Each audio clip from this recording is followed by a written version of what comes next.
வணக்கம். சிவாய நம. குருவே துணை. இந்த பதிவில் நம்ம என்ன பார்க்க போகிறோம் அப்படின்னா,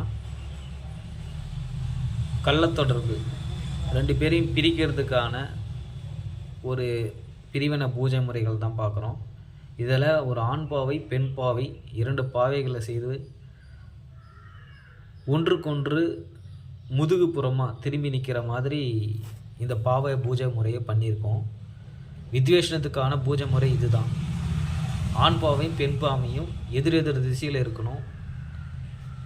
இந்த பாவைக்கு நடுவில் மிளகு அல்லது மிளகாய் இந்த பாவைக்கு நடுவில் வச்சு இந்த வித்வேஷனத்துக்கு உண்டான மை வச்சு இரண்டு பேர் பிரிவதற்கு உண்டான மைமுறைகளை வச்சு எந்திரங்களை இந்த பாவைக்குள்ளே அடக்கி இந்த பாவைக்கு உயிர் கொடுத்து இந்த வித்வேஷன பூஜையை நம்ம பண்ணிகிட்ருக்குறோம்.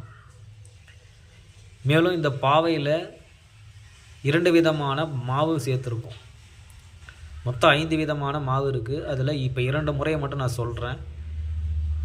பச்சரிசி மாவு, உளுந்த மாவு.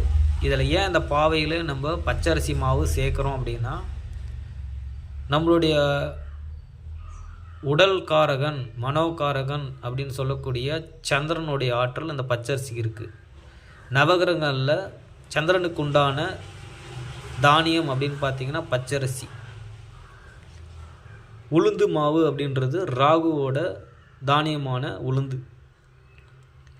இது ஏன் ரெண்டுத்தையும் சேர்க்குறோம் அப்படின்னா, நம்மளுடைய உடல்காரம் மனக்காரகன்னு சொல்லக்கூடிய சந்திரனுடைய ஆற்றலும் மாயை, இது ஒரு மாயை தான். நம்ம மந்திர ஜபத்தினால ஒருத்தவங்களை மாயை ஏற்படுத்தி அவங்கள ஒரு சூழ்நிலையை உருவாக்கி தான் நம்ம பிரிக்கிறதோ சேர்க்குறதோ செய்கிறோம். இந்த மாயை ஏற்படுத்துகிற கிரகம் ராகு பகவான்.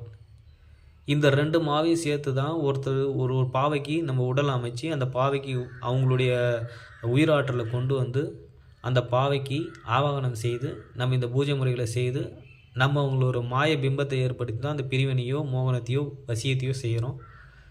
மேலும் இதில் 5 விதமான மாவுகள் சேர்க்கப்படுது.